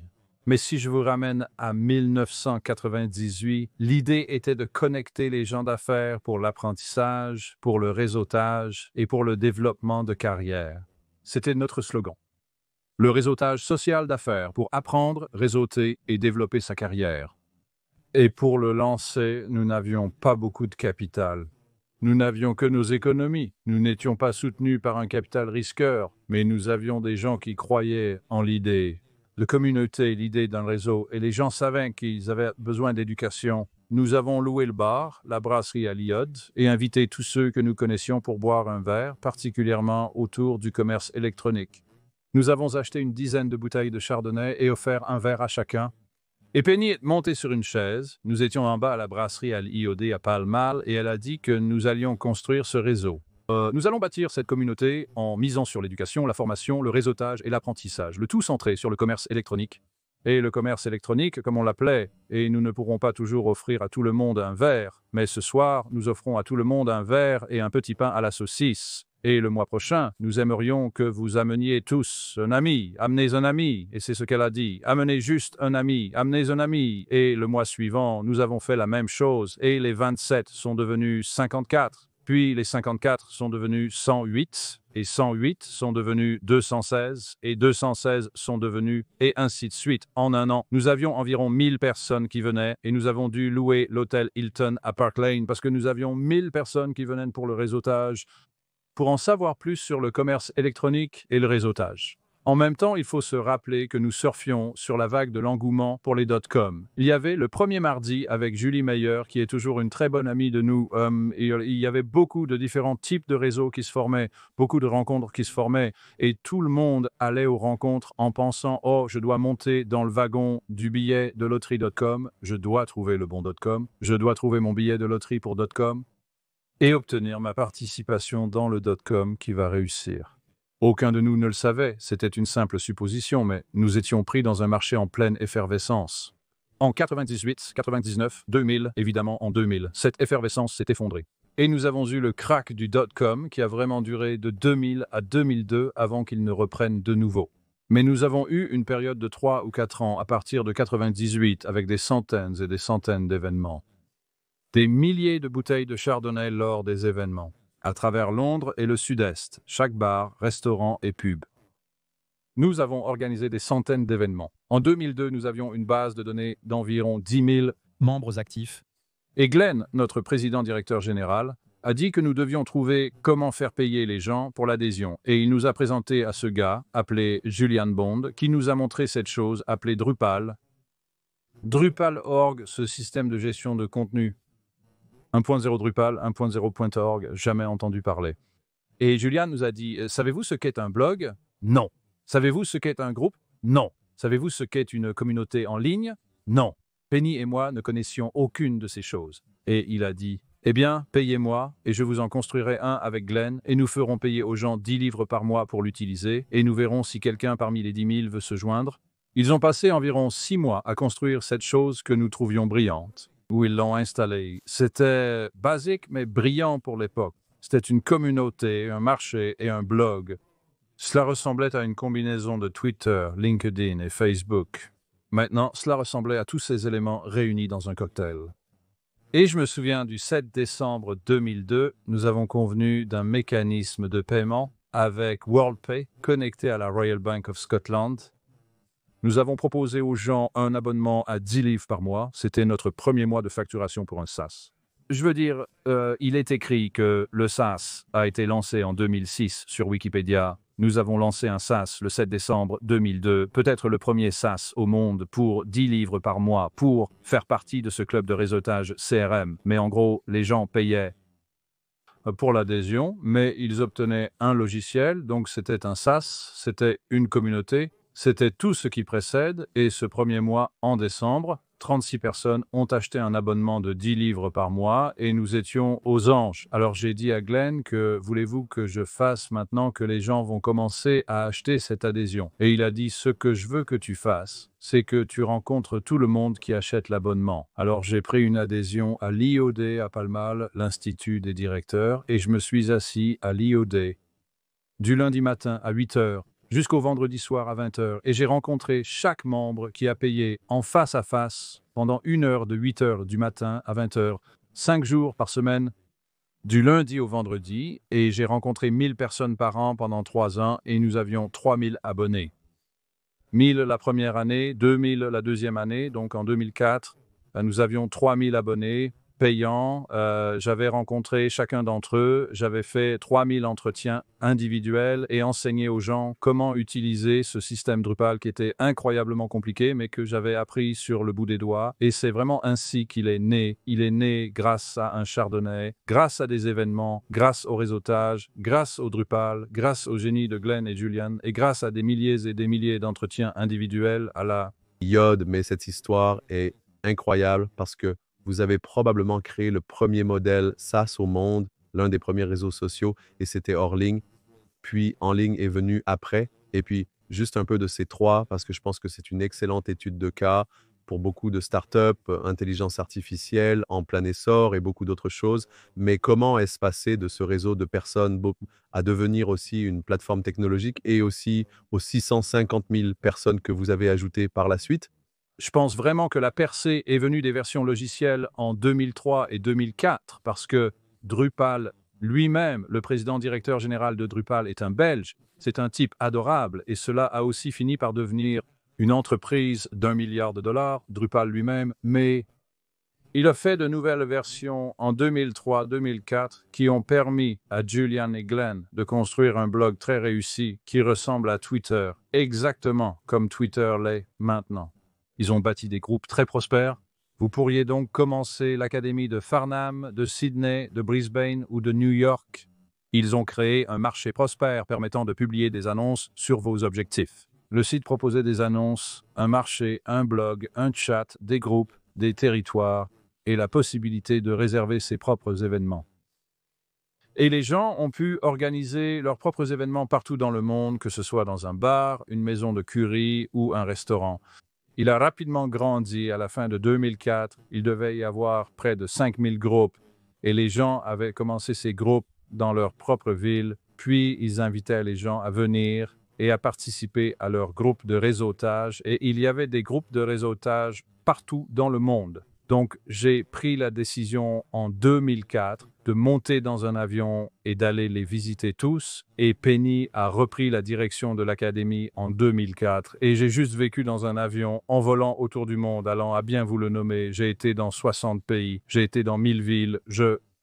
Je suis allé les rencontrer tous et la chose incroyable était qu'ils venaient me chercher à l'aéroport. C'est pourquoi j'ai écrit le livre « Un ami dans chaque ville » parce que chaque fois que j'arrivais à l'aéroport, un membre de l'académie venait me chercher et me conduisait à leur maison et ils m'hébergeaient chez eux. Nous n'avions pas le capital pour investir dans les hôtels et le marketing, donc je suis juste allé rencontrer chaque membre dans 60 pays et ce qui s'est passé, c'est que membre, obtenez membre, obtenez membre, obtenez membre, obtenez membre. Et puis, en 2004, nous avons découvert cette application comme une application d'invitation de Singapour. Je ne me souviens plus du nom maintenant, mais Mark Zuckerberg l'a ensuite acheté et fermé quand il construisait Facebook, ce qui est intéressant. Et donc, mais cela vous permettait d'inviter tous vos amis sur Outlook à rejoindre l'académie. Et nous l'avons intégré dans Drupal, et puis nous l'avons donné à tout le monde sur l'académie, et avons dit, invitez tous vos amis à rejoindre, et plus vous amenez d'amis à rejoindre, mieux c'est. Et nous sommes passés de 10 000 membres à 100 000 membres en 2005, et puis 650 000 membres, donc nous sommes passés de 10 000 à 100 000 à un demi-million en 24 mois à cause des événements physiques, les événements en personne combinés avec toute la formation, combinée avec les groupes en ligne, combinés avec ce système d'invitation. Je me souviens de l'achat de cela. Je me souviens de Mark Zuckerberg achetant cela et le fermant quand il voulait fermer tous les concurrents parce que les gens ne connaissent pas l'histoire de comment Mark Zuckerberg a détruit tous les autres concurrents sur le marché en achetant les actifs et en les fermant. Peu de gens connaissent l'histoire de cela. Je sais tout cela parce que je connais les gens à qui il l'a fait. C'était très intelligent la façon dont chaque autre concurrent a été éliminé, littéralement éliminé, soit acheté, soit fermé ou détruit sur une période de temps. C'est intéressant, ces histoires. Je sais sur l'échelle du temps et c'est très excitant parce qu'il y a une classe de maîtres en termes de début de l'internet, et comme vous l'avez dit, même comprendre, le début de Drupal, début de la mise en place d'un réseau social parce qu'à l'époque, il n'y avait pas c'était MySpace et Facebook commençait donc à partir de cette histoire. Vous avez créé bien sûr la plateforme et dans son ensemble, le groupe qui était dirigé par votre femme, cela aussi une entreprise, familiale. Donc un peu de cette touche de vous et votre femme travaillant ensemble pour construire l'académie et grandir à cette grande partie. Et aussi une chose que je veux toucher, et je pense que c'est une question importante parce que bien que au Royaume-Uni, je dirais probablement après les États-Unis, c'est probablement le pays qui a un peu plus de dynamique technologique dans le monde, à l'exception de la Chine et probablement de certains pays en Asie, mais ce n'est toujours pas ce que c'est, et aussi probablement seulement avec le Royaume-Uni, les choses de la nation technologique se passent qui était tout en 2014, 2011, 2014. C'était la nation technologique qui a poussé l'écosystème du Royaume-Uni, mais le Royaume-Uni était plus connu par les médias et la partie financière. Donc un peu de cette histoire, parce que vous avez dit aussi que vous aviez les luttes de ne pas avoir de financement. J'aimerais toucher à cela parce que je pense que c'est une partie importante aussi à partager ce que vous voulez partager, mais pour comprendre pourquoi l'espace où nous sommes maintenant, qui est beaucoup plus global qu'il ne l'était à l'époque. Oui, bien sûr. Avec l'Académie, nous avions assisté à une introduction en bourse sur le marché boursier AIM en mars 2000, l'année 2000, mais la dernière introduction en bourse qui a réussi était celle de Brent et Martha avec lastminute.com au début du mois de mars 2000, mais le marché s'est effondré après cela et notre introduction en bourse était le 18 mars. Et littéralement, nous l'avons manqué de 5 jours. Et nous avons investi beaucoup d'argent pour nous préparer à l'introduction en bourse. Nous avons donc vraiment dû construire sans ressources, comprendre comment faire des abonnements, comprendre comment augmenter la publicité et financer une grande partie de cela en vendant des livres et en faisant des discours de conférences et en faisant des cours de formation et ainsi de suite. Nous avons donc utilisé tous les mécanismes possibles pour générer des revenus pour survivre. Mais Penny a vraiment pris le rôle de leader en 2004. Nous étions donc 6 ans à ce moment-là et je pense que Penny est beaucoup plus organisée que moi, beaucoup plus disciplinée. Je suis un chasseur, j'aime être à l'avant pour chasser l'information. Elle est très axée sur la finance et les opérations, le service client, très douée en finance, très douée en opération, très douée en service client et c'était son expérience. Elle était dans le secteur de la distribution informatique avec les distributeurs de Hewlett-Packard, donc elle connaît la manière de faire de Hewlett-Packard et elle a instillé cette discipline dans l'équipe. Et Glenn est aussi un opérateur phénoménal, vraiment phénoménal. À construire la plateforme. Et donc je pense que travailler ensemble avec Penny, c'est travailler ensemble. Maintenant, depuis très longtemps, nous connaissons les qualités de chacun et nous connaissons les faiblesses de chacun et nous nous concentrons sur ce que nous faisons bien et externalisons ce que nous faisons mieux, comme le dit Roger Hamilton. Faites juste votre flamme, externalisez votre cire parce que votre cire est la flamme de quelqu'un d'autre. Alors assurez-vous d'externaliser votre cire et de vous concentrer sur votre flamme. Et j'ai toujours aimé ça en termes de collecte de fonds, c'était toujours très difficile. Au Royaume-Uni, nous avons levé quelques millions de dollars auprès de différents investisseurs pour financer l'académie, mais cela reste un défi de taille. Quand Mark Zuckerberg a levé 2,5 milliards de dollars pour Facebook, nous avons réalisé que le temps pressait et Reid Hoffman a été membre de l'académie pendant 2 ans. Avant même qu'il ne lance LinkedIn, donc nous savions ce qu'il faisait dans Sunhead LinkedIn et un Open Business Club qui est devenu Zing ou Crossing en Allemagne avec Bill et Lars qui ont construit Zing et extra cela à une maison d'édition. Mais votre point sur la famille, vous devez vous souvenir pour nos enfants, ils ont grandi à l'intérieur de l'académie. Ils étaient de très jeunes enfants quand nous avons commencé. Vous savez, Teji avait 1, Ross avait 4 et Hannah avait 6. Donc, ils ont été endoctrinés pendant 30 ans dans le réseautage et la construction de communautés. Donc, ce n'est pas surprenant que ce qu'ils font maintenant soit lié à cet appel et tous les 3 ont des entreprises très prospères dans différents créneaux. Mais le cœur de tout ce qu'ils font est l'éducation, la formation, le réseautage et la communauté dans tout ce qu'ils font. Vous ne pouvez pas y échapper. Je n'avais pas bien saisi l'ampleur de cet endoctrinement. Jusqu'à ce que je vois, maintenant, à quel point les 3 sont réussis en utilisant toutes les techniques qu'ils ont apprises de maman et papa et tout ce qu'ils ont appris en plus, grâce à leurs propres compétences éducatives, allant à vos écoles. Votre point sur le Royaume-Uni et le marché qui se réveille vraiment en 2011 et 2014 avec TechNation. Le Royaume-Uni est un suiveur lent. Les investisseurs britanniques n'aiment pas la technologie. Ils n'ont jamais aimé la technologie. Les investisseurs britanniques aiment les routes, les ponts, l'électricité et les câbles de fibre. Le Royaume-Uni n'aime pas le SaaS ou la technologie logicielle. Regardez l'expérience que Mike Lynch a vécue avec Autonomy et Julia Packard. Et Mike était en fait Mike Lynch qui nous a évidemment quittés quand son bateau a coulé dans la Méditerranée il y a quelques années. Ils ont découvert qu'il était l'un de nos premiers intervenants à l'Académie. Mike était ancien professeur à Cambridge. Cependant, lever des capitaux au Royaume-Uni s'est avéré extrêmement difficile pour lui, comme cela a toujours été le cas dans ce pays. Même avec l'intelligence artificielle, ça reste difficile. Les investisseurs britanniques boudent la technologie, faute d'histoire de réussite dans ce domaine. Nous n'avons pas vraiment d'histoire de réussite.com à laquelle nous pouvons pointer du doigt et dire qu'elle est issue de la Grande-Bretagne. Pas à une échelle méga. Oui, nous en avons quelques-uns. Nous avons peut-être atteint 1 milliard de dollars, mais nous n'avons pas d'histoire à succès de plusieurs milliards de dollars au Royaume-Uni ou en Europe. Les investisseurs européens ne sont pas que nous ne sommes pas technologiques. L'Europe n'est pas technologique. Je sais qu'il y a des exceptions et je sais que des gens crieront à l'écran en me disant quoi, à propos de quoi, à propos de quoi. Oui, il y a des exceptions, mais où est notre Tesla? Où est notre Amazon? Où est notre Microsoft? Où est notre Google? Vous savez où sont-ils? Où est notre Facebook? Où est notre LinkedIn? Où sont-ils? Et en intelligence artificielle, où sont-ils? Le Royaume-Uni n'est pas une nation d'investissement technologique. Ce n'est tout simplement pas le profil d'un investisseur ici. Je sais qu'il y a des centaines d'exceptions à ce que je dis. Mais généralement, même avec la percée de l'intelligence artificielle au cours des 5 dernières années à grande échelle, il n'est toujours pas évident où se trouve l'opportunité de l'intelligence artificielle pour le Royaume-Uni. Je ne sais pas, nous voyons des promesses non tenues par les politiciens à propos de l'intelligence artificielle, mais si vous regardez la Chine et l'Amérique, ils sont maintenant en guerre totale pour gagner l'intelligence artificielle et ils ont, vous savez, ces tête-à-tête. C'est open source et copie versus investissement massif en capital.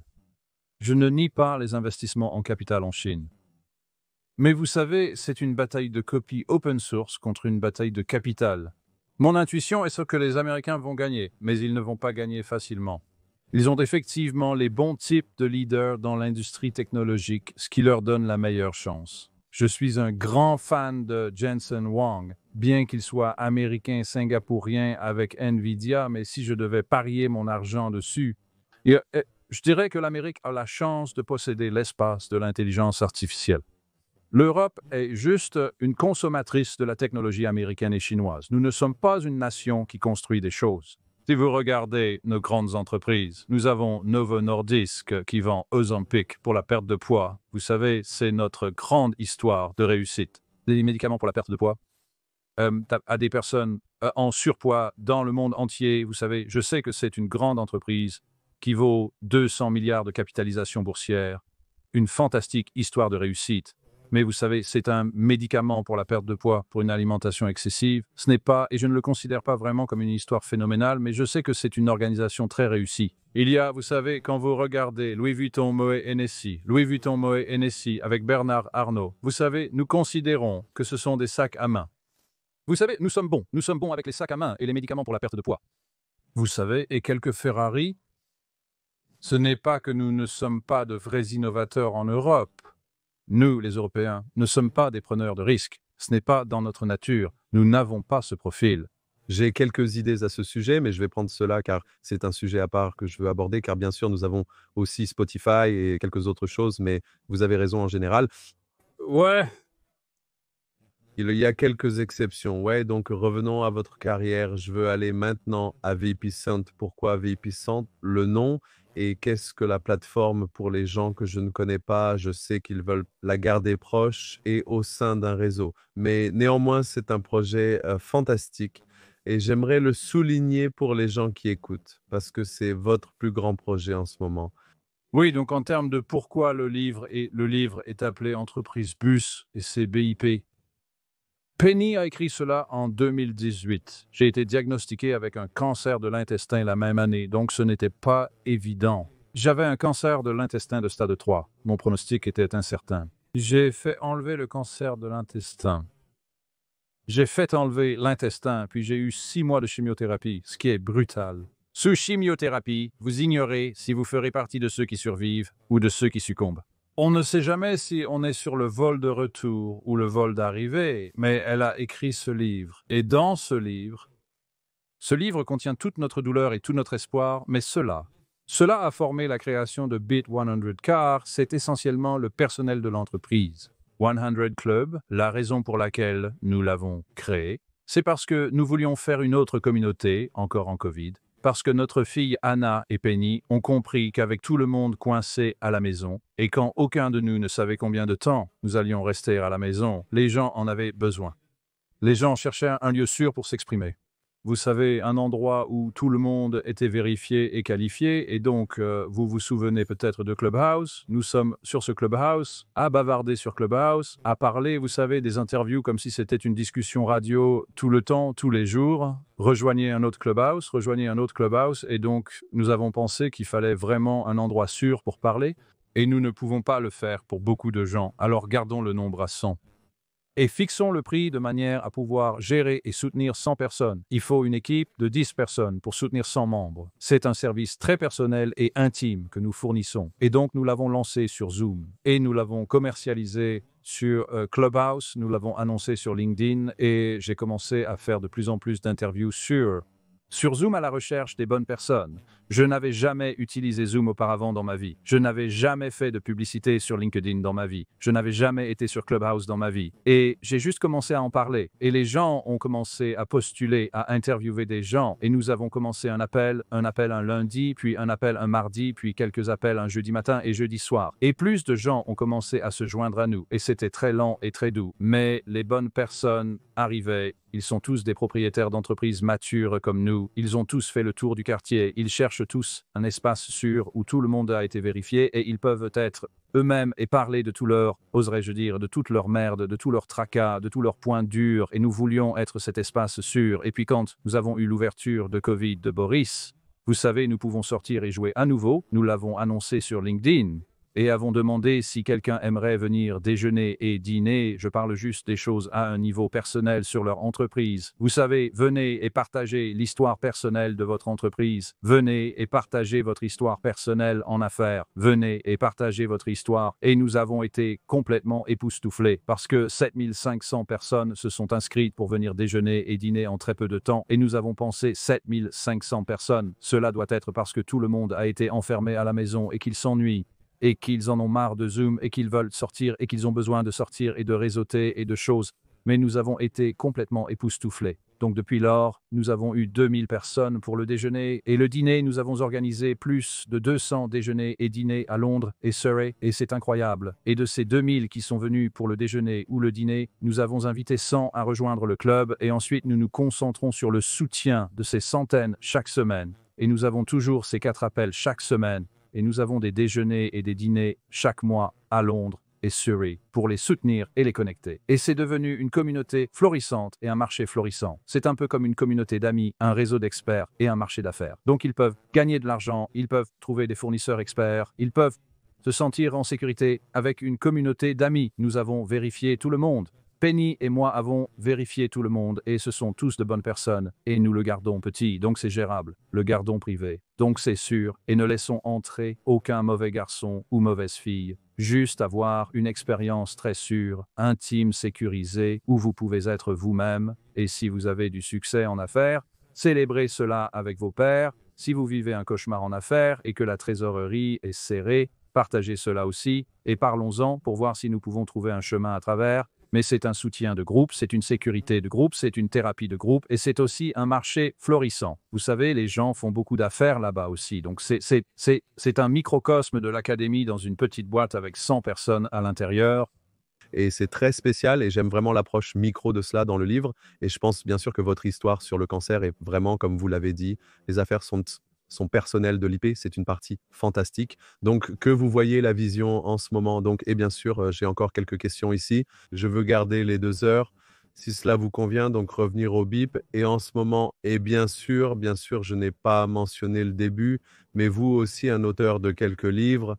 Et bien sûr, le leadership éclairé est un élément clé pour vous. Donc, j'aimerais toucher à cette partie et soutenir 4 de cette interview. Et en termes de votre expérience personnelle que vous avez touchée, vous venez de mentionner dans VIP et vous pouvez réellement décider qui vient et qui ne vient pas. Et je sais que vous m'avez raconté quelques histoires sur le défi du succès en ligne et aussi comment cela a traumatisé votre famille. Et votre vie, j'aimerais toucher ce domaine puis passer au plus positif, ainsi que les aspects positifs du leadership éclairé. Et surtout, cet écosystème. Comment vous gérez cet écosystème? Je pense que l'un des défis, comme vous l'avez mentionné pour les jeunes, et j'ai mentionné cela au début, là, comment faites-vous pour réseauter? Comment faites-vous avec les gens qui sont timides, sont moins timides? Comment faites-vous réellement de manière positive? Et non pas avec tous les aspects négatifs qui l'accompagnent. J'aimerais aborder ce sujet car je sais que vous y excellez. Je ne sais pas si je suis un maître, mais j'ai beaucoup étudié.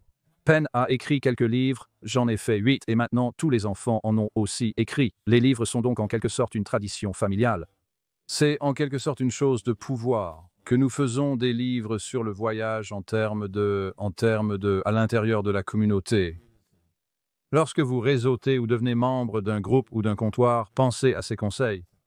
Et vous demandez aux gens comment ils s'en sortent, ou ce qu'ils font, ou sur quoi ils se concentrent, les gens ont tendance à vous donner de bonnes réponses.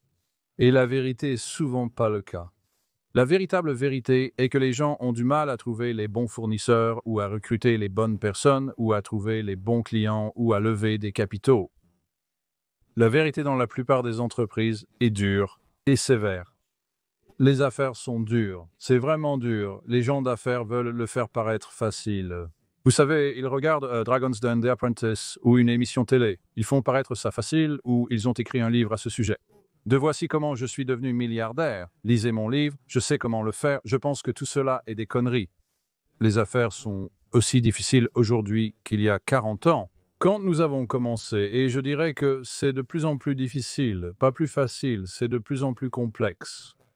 Donc, vous avez besoin d'un espace sûr pour discuter des choses. Vous devez être capable de trouver un espace sûr pour dire « Vous savez que ce sont mes priorités. Je m'appelle Dinesh et j'essaie de jongler avec de nombreuses priorités et défis, mais ça ne fonctionne pas. Ça ne fonctionne pas, j'ai essayé ça, ça n'a pas fonctionné. C'est le soutien dont j'ai besoin. J'ai vraiment besoin de soutien avec. Je suis désespéré de trouver ces fournisseurs, lever cet argent, trouver ces recrues, ces clients, ses partenaires de distribution ou de co-entreprise. Et la vérité, c'est que c'est vraiment difficile de trouver un endroit où vous pouvez être ouvert et honnête et vraiment partager. Et je suis dans un groupe de cyclisme le samedi matin. Nous allons tous sur nos vélos électriques. Un groupe d'hommes âgés de 50 à 70 ans fait du vélo ensemble chaque samedi matin. Je l'appelle la thérapie de groupe pour vieux hommes. Ce sont des gens. Les hommes sortent, puis se partagent que lorsqu'ils font confiance. Et il faut du temps pour faire confiance. Et donc, dans BitSent, nous voulions créer cet endroit de confiance, cet endroit de sécurité où si les choses ne se passent pas bien. Vous pouvez parler du fait que les choses ne se passent pas bien. Ce sont toutes les choses qui ne vont pas bien. Ce sont toutes les choses qui vont bien. Concentrez-vous sur ce qui va bien et tentez de corriger ce qui va mal. Mais sachez que tout ce que vous partagez ne sera pas publié sur WhatsApp ou Twitter ou c'est sûr. Et donc, il y a un réel besoin de sécurité psychologique. Dans les groupes, vous savez, les médias sociaux et les réseaux sociaux. Les réseaux sociaux publics, les médias sociaux publics, WhatsApp, Telegram. Ces plateformes ne sont pas sûres. Instagram et autres plateformes similaires présentent des risques élevés pour les utilisateurs. Ils sont également remplis de personnes très dangereuses et de nombreux criminels, ainsi que des trolls et des gangs et des sujets beaucoup plus sombres que je n'ai pas besoin de mentionner. Et donc vous avez besoin d'un espace sûr. De la même manière, dans un groupe, que ce soit dans votre famille, votre église, votre communauté locale, votre bibliothèque ou votre école, vous devez avoir des espaces sûrs, vous devez avoir des lieux sûrs où vous pouvez vous exprimer, discuter de vos priorités, discuter de vos défis, parler du soutien dont vous avez besoin pour passer à l'étape suivante. Vous visez et sachez que c'est pris au sérieux et discuté et débattu et discuté et souvent dans ces environnements justes. Juste parler, juste exprimer, juste dire les choses qui vont mal suffit. Vous pouvez trouver les solutions juste en les disant aux autres.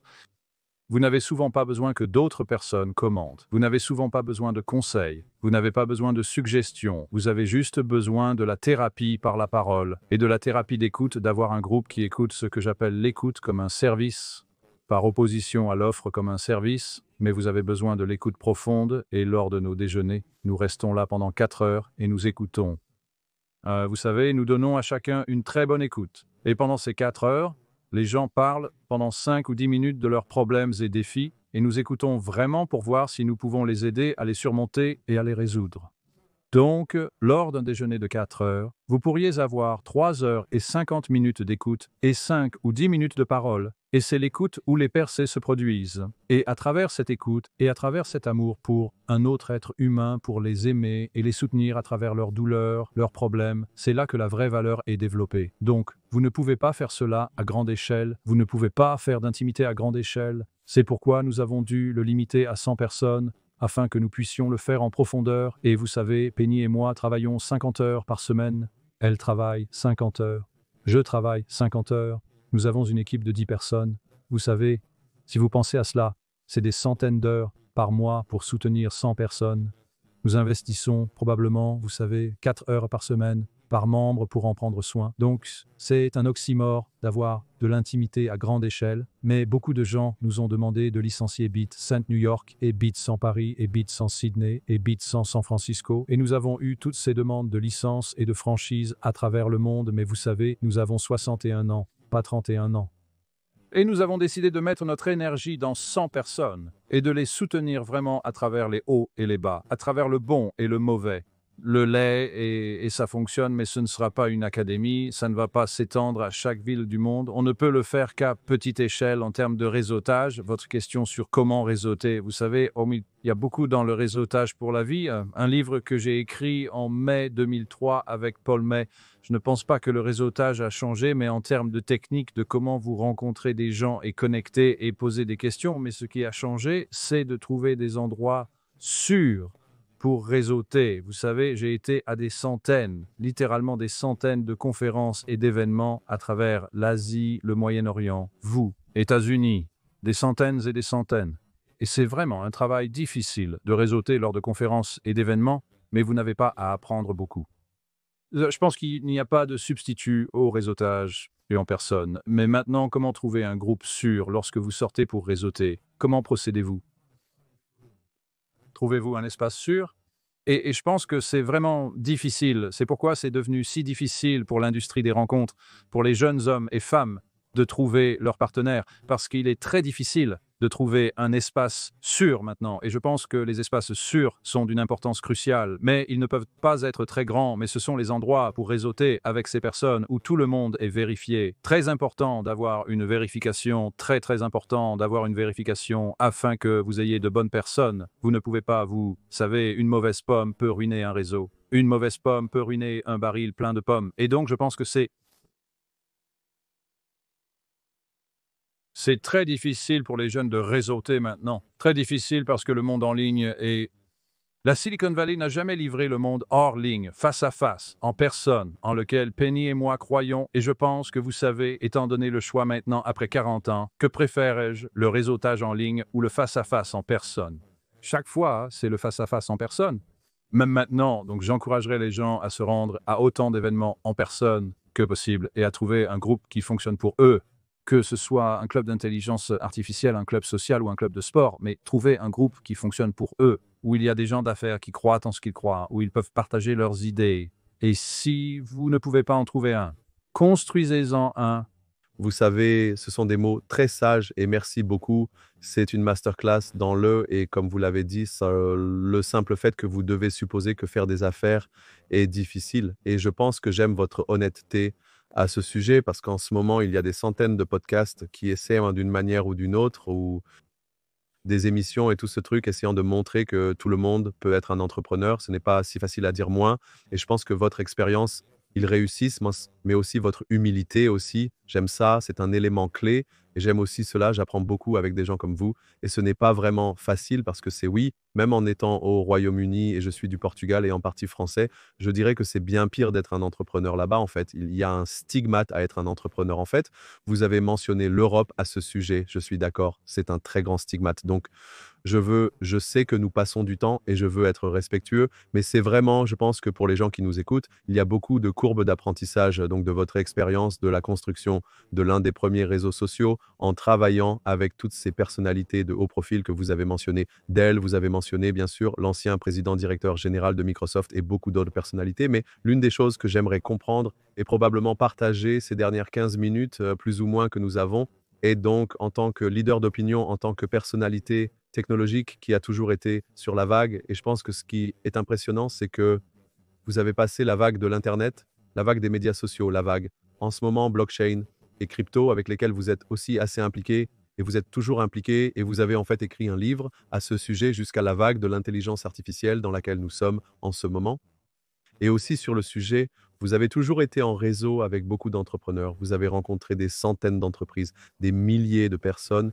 Donc l'animation aussi, l'importance de choisir très bien parce que bien sûr l'internet peut être très toxique et bien sûr l'intelligence artificielle malheureusement et le monde est un peu plus divisé de toutes les manières.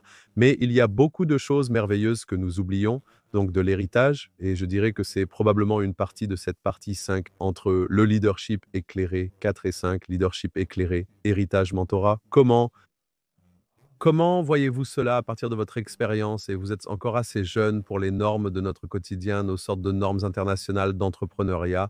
Comment voyez-vous ce genre de croisement en particulier entre les points forts de votre carrière, probablement certaines des choses que vous pensiez être plus difficiles et elles ont touché certaines d'entre elles de votre lutin et le défi. Mais j'aimerais en parler davantage à partir de travailler avec toutes ces personnes.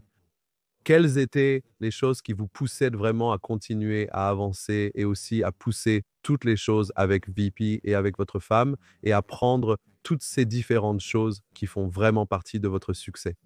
Waouh, très fascinant. Une question très fascinante. Dinesh, très bonne question. Je veux dire, je vais commencer par les points forts.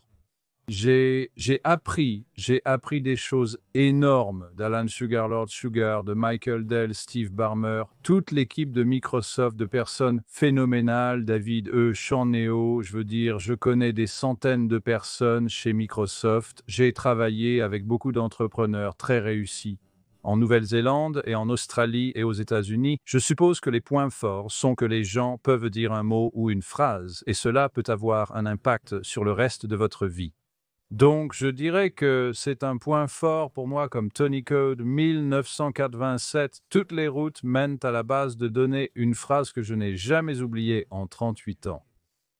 une phrase. Et vous savez, Steve Jobs, dans son discours à Stanford, en 2005, Steve Ballmer a dit « Restez affamés, restez stupides en parlant d'opportunités, quelles qu'elles soient. » Thomas, ce sont des opportunités que nous allons réutiliser comme carte d'opportunité chez Microsoft. Je pense que « point fort » est un bon mot, un bon choix de mots, parce que vous essayez de revenir à votre question sur la motivation. La motivation, pour moi, vient du désir d'être vu, d'être considéré, d'être validé, d'être significatif dans la vie des autres, de contribuer à la vie des autres. Nous savons, grâce à Tony Robbins, les 6 besoins humains.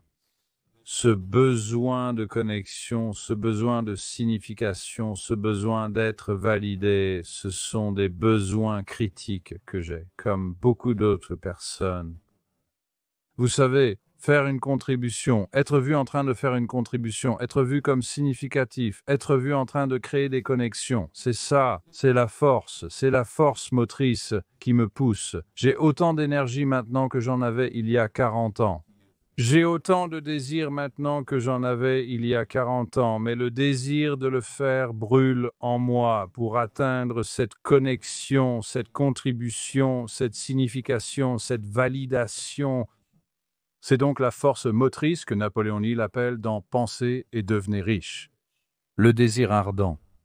J'ai toujours ce désir ardent et j'ai transmis ce désir ardent à Anna Ross et TG et je l'ai poussé en Jay Shetty pendant des années. Il y avait beaucoup là-dedans aussi. Mais j'ai vraiment allumé le feu en lui et je pense que c'est un très grand moment fort pour vous. Vous devez identifier en vous ce désir ardent en vous, Dinesh. Vous savez que vous poussez fort, vous travaillez dur, vous continuez, vous êtes implacable, vous y allez. C'est l'une des choses à propos de vous qui me plaît vraiment, c'est de trouver ce désir ardent en vous, de croire en vos propres idées, de faire confiance à vos propres idées. Et vous devez croire en vos propres idées. Vous devez faire confiance à vos propres idées. Et vous devez sortir là-bas et les obtenir, les faire fonctionner. Et les faire jusqu'à ce que vous trouviez celles qui fonctionnent et celles qui ne fonctionnent pas. Vous devez croire en vous. Vous devez poursuivre ce que vous désirez et en quoi vous croyez pour que les choses se produisent vraiment. En termes de cela, un désir de pousser en avant. Quand vous avez eu un cancer de l'intestin, et vous êtes presque sorti, et vous êtes presque entré dans la salle d'embarquement. Chaque jour après 2018 est un bonus. Donc chaque jour supplémentaire est un bonus. Donc je ne vais pas rester assis et jouer au golf. Je ne vais pas rester assis et jouer au tennis. Je vais continuer à avancer et à pousser jour après jour, continuer à pousser. Je fais du vélo, je fais de la course à pied, je fais de la marche, je fais du tennis de table. Vous savez, je fais des pauses. J'aime prendre mes pauses. Je ne sais pas combien il est important d'avoir des vacances, des pauses et de prendre un peu de soleil, mais il y a toujours cette force motrice en moi pour continuer à pousser et à apprendre. Et la merveilleuse chose à propos de la technologie, vous savez, juste quand vous avez appris SaaS ou Cloud, arrive la blockchain ou le Bitcoin ou Ethereum ou Solana, et puis vient l'intelligence artificielle, et puis vient Claude et ChatGPT, et la technologie continue à venir, et vous ne pouvez jamais en avoir assez de l'industrie de la technologie. C'est comme une addiction à la dopamine. Ça continue à venir, juste quand vous pensez que vous l'avez appris, voici quelque chose d'autre, et c'est extrêmement stimulant. Et être dans l'industrie de la technologie pendant 40 ans, c'est comme être à l'université tout le temps, et vous faites constamment un diplôme de premier cycle. Tout le temps, parfois, vous atteignez un niveau de maîtrise. Parfois, vous pourriez atteindre le niveau de doctorat dans un certain sujet. Mais alors, il sera jeté, rejeté. Le marché le jettera et nous passerons à autre chose. Vous savez, nous avons vu cela avec le réseautage social, nous l'avons vu avec les médias sociaux, puis nous l'avons vu avec le cloud, puis nous l'avons vu avec toutes ces choses sont démodées. La blockchain est démodée, le Bitcoin est démodé, Ethereum est démodé. Tout est question d'intelligence artificielle, de drones, d'IoT, et cette immense excitation de l'industrie technologique a retenu mon attention pendant longtemps. Depuis 45 ans, je suis accro à l'industrie technologique, à l'apprentissage, au réseautage, au développement de carrière, à la mise en relation des gens, au soutien des gens. Pour moi, cela n'a pas de fin. Donc si je m'effondre sur scène en faisant un discours où je m'effondre lors de notre déjeuner ou d'un dîner de réseautage, je serai content de cela, je suis heureux de tomber à terre en faisant ce que j'aime et en réseautant, en connectant, en soutenant les gens, mais Je continuerai jusqu'à ce que l'horloge s'arrête et j'espère que mes 3 petits prendront le relais directement de ma main et continueront. Eh bien, c'est très inspirant. Je m'inscris aussi de mon côté. Alors, merci beaucoup pour ce mot. Dans le cadre des dernières questions, et c'est en fait des questions que je pense que vous avez proposées, et j'adore ça, bien qu'il y en ait une grande que je vais probablement laisser pour un prochain épisode. Non, je voulais vraiment en prendre 2. Je sais que c'est une grande question, mais allons-y. Je vais garder un feu rapide et je laisserai la grande question sur l'intelligence artificielle pour le prochain épisode. Alors, première question, qui a été votre plus grande influence? C'est un feu rapide. Ma plus grande influence est sans aucun doute ma femme, Penny, même si j'en ai eu beaucoup d'autres. Je veux dire, Peter Allen à l'agence a été énorme pour moi. Alan Sugar, Mike Raybone, Marcus Hodgkinson, Michael Dell, Sean Orper, Neil Holloway, Terry Smith. Il y aura au moins 100 noms là-bas, si je creuse, qui ont été d'énormes influences pour moi. Adrian Grant, Marcus Dell, Paul Reynolds. Tu sais, un énorme nombre de personnes m'ont soutenu, m'ont aidé, m'ont guidé, m'ont encadré, m'ont orienté, m'ont connecté.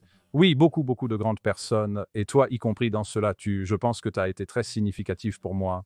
Non, Thomas, c'est un honneur. Deuxième, quel livre ou penseur partage la façon dont tu vois le monde?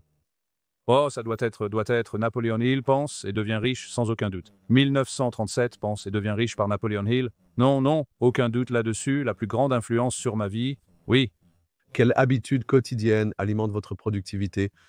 Probablement la préparation, je passe beaucoup de temps à marcher, à faire du vélo et à courir, donc sans ces éléments en place, je dois sortir du lit et faire ces choses pendant quelques heures avant de commencer à travailler. Je ne pourrais pas être aussi productif que je le suis sans cette initialisation par l'exercice. C'est très important. Quel conseil donneriez-vous à votre moi de 25 ans? Oh boy, 25, 1989, continue à pousser, homme, continue à pousser, continue juste à pousser. Et la dernière, et je pense que cela vient de vous, mais je veux la rendre un peu plus personnelle, j'aime ça.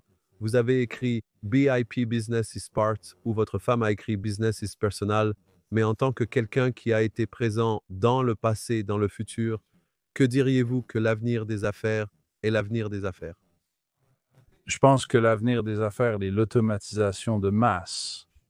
Je peux imaginer des entreprises milliardaires dirigées par une seule personne.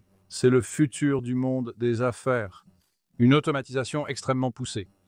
D'autre part, je vois un grand changement vers des groupes privés et l'intimité, de petits groupes intimes et des groupes privés et des marchés privés partout dans le monde, dans chaque ville et ville du monde. Donc je vois toujours une grande automatisation de masse et beaucoup de petits groupes intimes et ce que je sens. Et évidemment, par automatisation de masse, je veux aussi dire des robots. Des robots qui parcourent la rue. Vous savez, nettoyer les rues, conduire les voitures, cuisiner votre nourriture, charger votre lave-vaisselle, vous savez, il va y avoir des milliards de robots et c'est terrifiant, mais il va y avoir des milliards de bonnes affaires. Nous devons comprendre comment gérer le loisir. Le loisir est un défi, je pense. Oui, c'est donc vous ouvrez une autre grande chose, mais je veux respecter votre temps car c'est 2 heures, j'ai beaucoup plus de questions, mais c'est toujours un plaisir et aussi un honneur. Je veux faire ça depuis longtemps pour les gens qui nous écoutent.